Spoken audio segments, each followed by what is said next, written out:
This is a special edition of KSL News. Hello, and thanks for joining us for this special edition of KSL News. I'm Lori Pritchard. As we look towards the new year, we'll first look at a topic that helped define this year, artificial intelligence. AI has made incredible strides, once thought impossible. As its power grows exponentially, we're getting a first-hand look at how this powerful tool is being used to change everything, even our perception of reality. We're going to take a look at how AI is being used for good, and how scammers are using it to take advantage of people, and how you can spot AI-created fakes while you're online. But first, let's focus on a use that impacts nearly every family, and that's how it's used in the classroom. Imagine a classroom where learning comes to life. Rather than reading about an historical event, students could be immersed in it. News specialist Deanie Wimmer shows us how it all works. School's out for the summer, but inspiration is firing. Oh my gosh, I'm having so much fun. I love it. Teacher Laura Bettison is experimenting with artificial intelligence. She asks a bot to take a math problem from boring to fun. Its answer? I can play Math Wizard with exponents and the number 10 to easily handle big numbers. Picture this.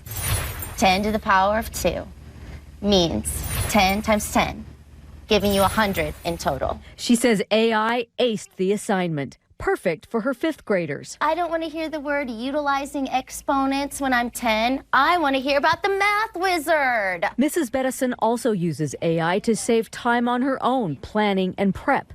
And she's not alone. A new study from the RAND Research Organization found 18% of teachers use AI in school.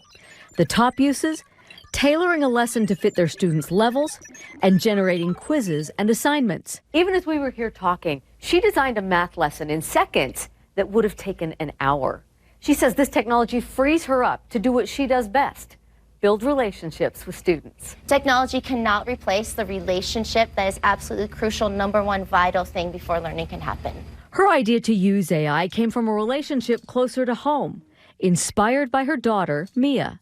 Mia showed us how she uses AI to interview historical figures.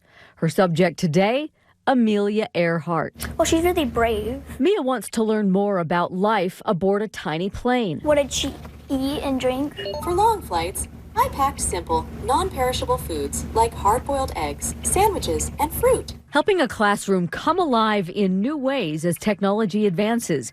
Maybe even allowing students to speak at some point with a realistic AI model of Amelia Earhart. Let's teach them how to use the tools right here in class. The ones that they're going to be using probably for the rest of their lives. But that's not all. As students head back to school this year, they learned how to use AI responsibly, something even adults have a hard time keeping up with.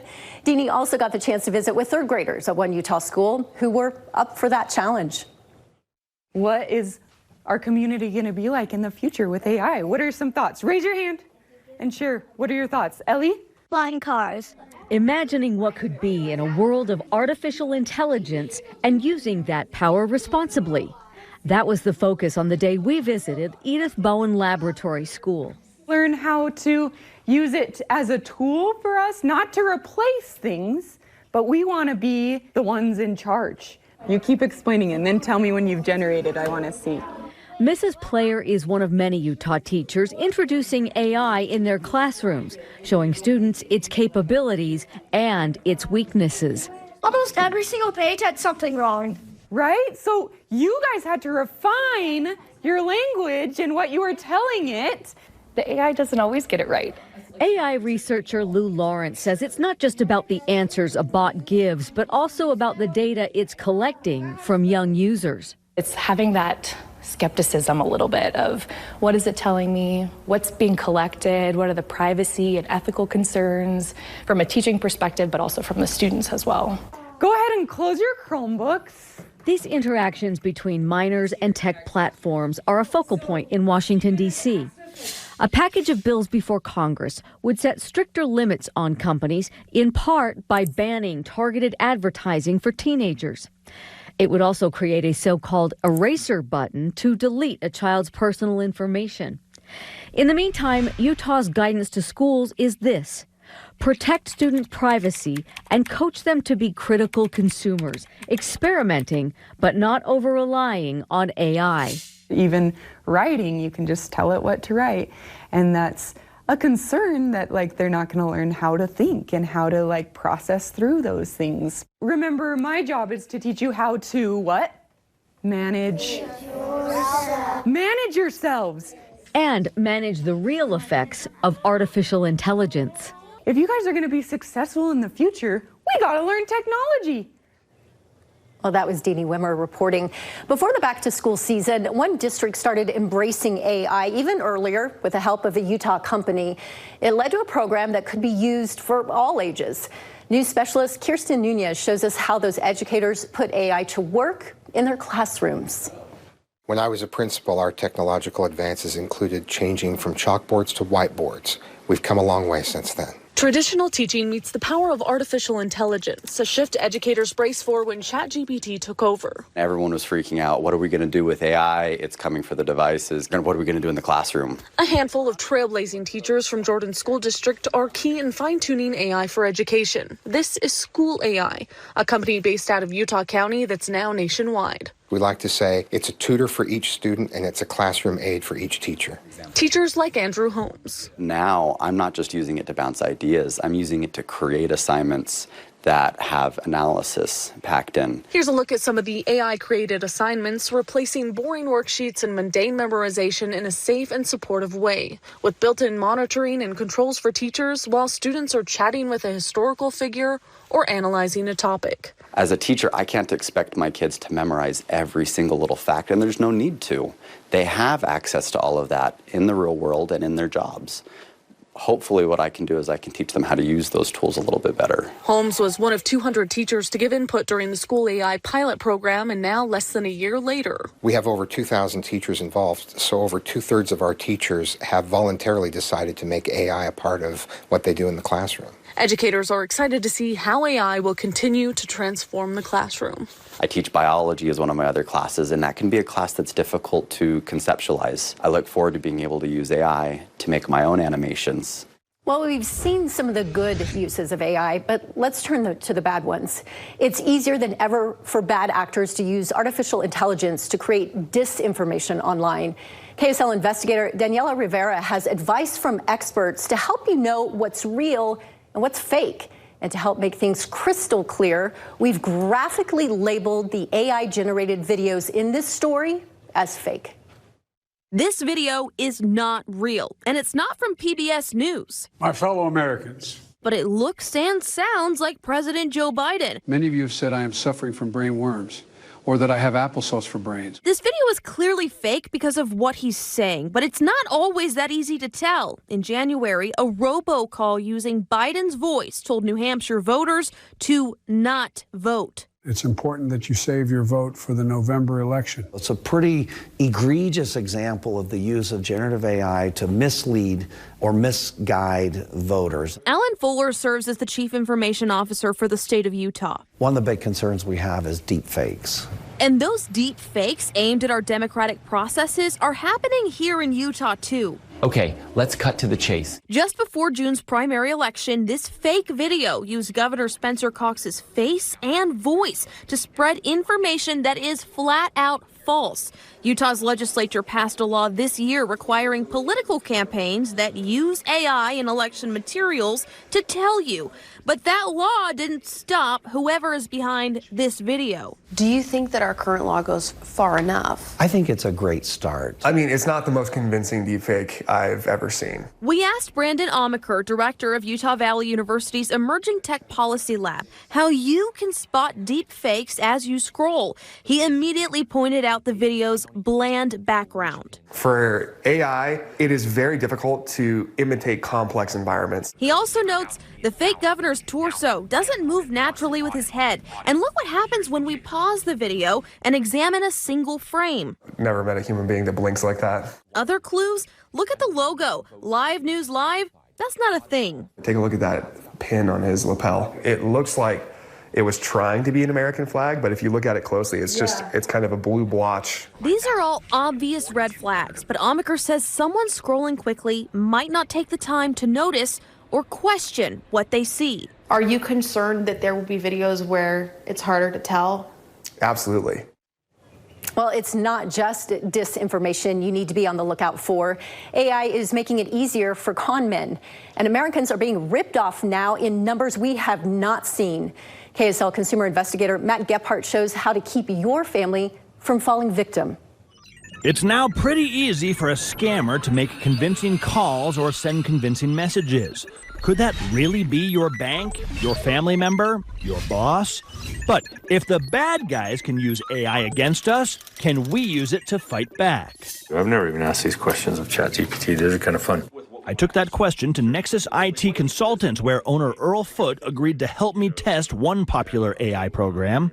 Let's ask ChatGPT. We gave it a series of questions that would certainly raise a red flag with this expert. I just got a text message saying I've got a package, but they can't deliver it. The common, we can't deliver your package scam. A gentleman from Microsoft. The common, you can trust me, I'm tech support scam. The maybe less common, hey, it's your buddy and KSL producer Sloan Schrag and he's lost his shirt on the slot machines scam. And saying, hey, Matt, you know, I got stranded in Wendover. With each, ChatGPT correctly warned this is almost certainly a con. It's important to verify the situation before sending any money. And it also offered lots of steps to verify it and report it. This IT consultant is impressed. What do you think of that answer? I think that's a really good answer. All right, let's try something a little less black and white. Ransomware has become an AI-assisted hacker favorite, so we asked ChatGPT. Let's just say, like, my computer is locked, and they say I have to send Bitcoin to unlock it. Okay.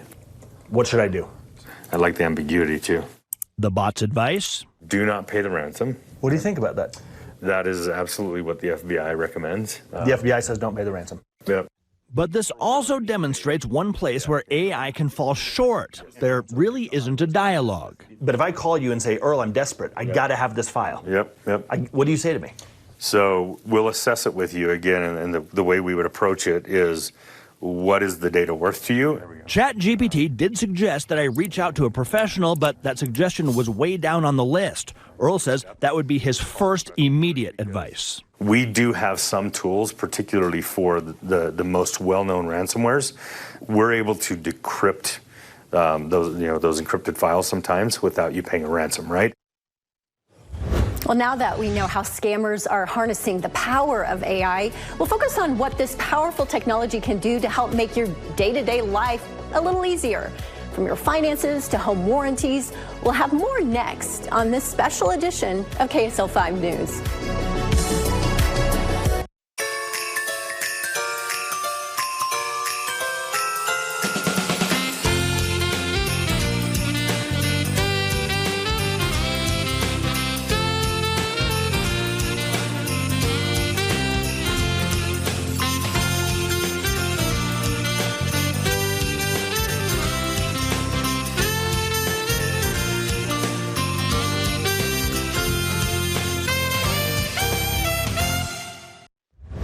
Well, streamline their businesses, rushing to incorporate artificial intelligence to streamline their businesses. And that includes financial advising. But does that mean we can rely on the financial planning advice from AI? Consumer investigator Matt Gephardt went searching for that very answer. Shane Stewart is a veteran certified financial planner, so who better to put AI through the financial advising paces? Let's see if this does it better. Sure. Yeah. Okay. See if it puts me out of a job. There you go. We began by asking the AI bots about knocking down credit card debt. I have 5 credit cards. How should I attack my debt? We wanted to see if the AI recommended the avalanche method of paying off the loan with the highest interest rate first, or the snowball method, where you pay off the smallest loan first to try and fuel motivation. The answer that we got from both ChatGPT and Meta AI was either one works. The question is, okay, well, which one? The question is, what should I do? Right, which one should I do? Here we did notice that Meta's AI seemed more sympathetic. Well, give us some emotion off the top. Yeah, take a deep breath and assess. Love it. I would actually say the same thing. We upped the ante on our next query with a tougher scenario. Should I use a charitable remainder trust? Well, that's so out there, nebulous, that Who knows? I can barely focus on the words you're saying myself. Exactly. In fact, let's use that one. Within seconds, both ChatGPT and Meta AI took us through the pros, such as supporting your favorite charity and big tax breaks, and also the cons, chief among them the complexity. So complex that both AI bots told us we better talk to an advisor. Before it was like, you might want to talk to it is essential that you talk to a financial advisor, it says. Yes. All right, let's try a scenario that's a bit more common for some of Stuart's clients. Should I take money from 401k for a vacation? After thinking about it for a few seconds, ChatGPT began spitting out... Holy smokes. Yeah, some good information, I think. Let's see what it says. Yeah. All sorts of reasons why that is a very bad idea. Withdrawal penalties, tax implications, taking a hit on your retirement. Meta had the same warnings, though Stuart bristled at its suggestion to use a credit card instead. What if I don't know you're deeply in debt and you read this and go, oh, well, Meta AI said I could go on vacation on my credit card. For Stuart, that is AI's biggest rub. It does not account for some of the nuances of an individual's financial situation. Either ChatGPT or myself could come up with a solution, but in isolation, it might be the wrong thing to do if I didn't know about those other things like terminally ill or children that need money, that kind of thing. Well, as businesses start to implement AI, if an artificial representative makes you a promise, does that business have to honor that promise like they would if you've been talking to a real person? After a Draper man couldn't get a company to honor what he was offered, he decided it was time to get Gephardt. Robert Brown's air conditioner broke. I said, oh, here's an opportunity. An opportunity to use the Choice Home warranty for which he has been paying.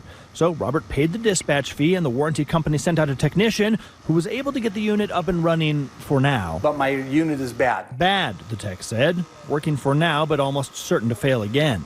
So Robert reached back out to Choice Home Warranty, chatting online, asking them to replace the unit. He says they went back and forth a couple of times, and he declined their initial offer, which would have ended up costing him $1,800, and he made a counteroffer. In the contract, it says that you either repair or replace, or you can pay me what you think is, going to replace the unit, etc. Robert wrote, "Can I just get the maximum payout of $3,000 and I will order and get it installed myself?" And the warranty company agreed. "We will proceed with the payout option of $3,000 as per your request." And Robert was assured several times thereafter that the payout has been initiated.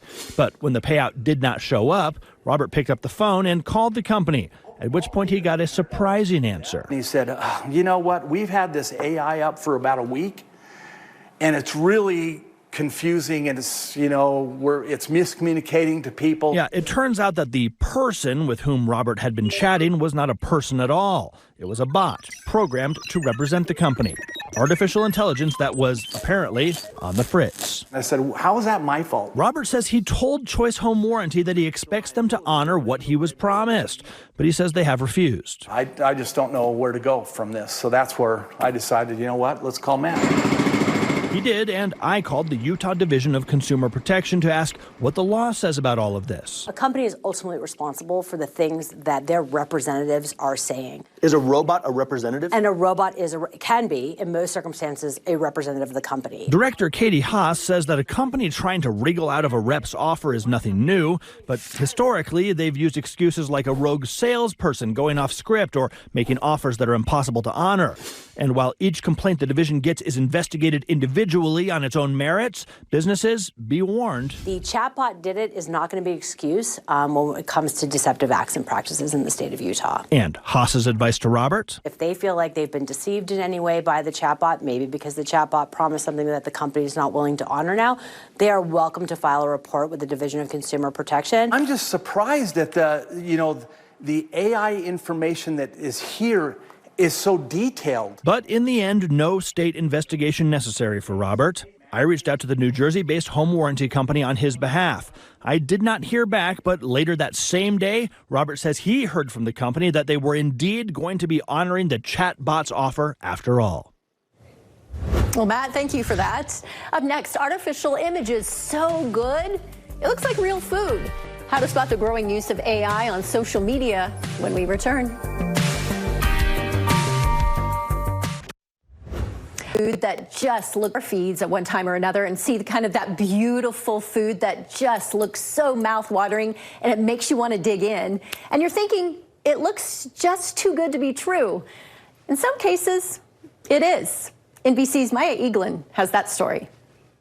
A croissant in the shape of moudang, caviar-topped fish and chips, a buffalo wing the size of a table, and bread loafers. Offerings posted on the Instagram of what appears to be the restaurant's more than 74,000 followers. On its website, Ethos says it's the home of unreal flavors. Maybe because that's exactly what it is, not real. This restaurant does not exist. They have over 70,000 followers, and every single photo looks like it's AI. Those mouth-watering meals, AI generated. Maybe it was the Jeff Bezos behind the bar that gave it away. But people online are confused, many believing it's a real top-rated restaurant based in Austin, Texas. We reached out for comment, but chatting with its 24/7 general manager, Giuseppe Fusilli, is less than helpful. And trying to make a reservation lands you at an interactive image of someone slapping a man in the face with an eel. It's the latest example in what experts call AI slop. An ocean of information all over the internet, much of it quite unreliable.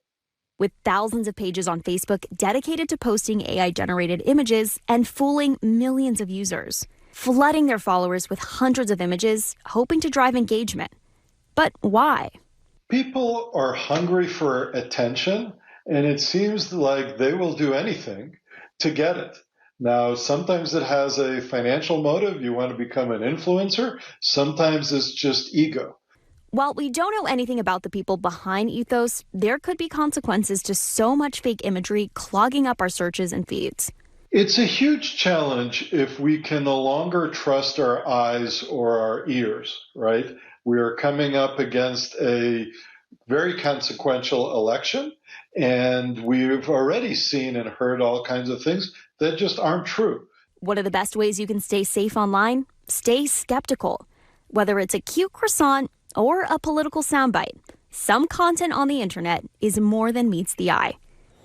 I remember that. Today we've showcased both the good and the bad as artificial intelligence begins to shape the world that we live in.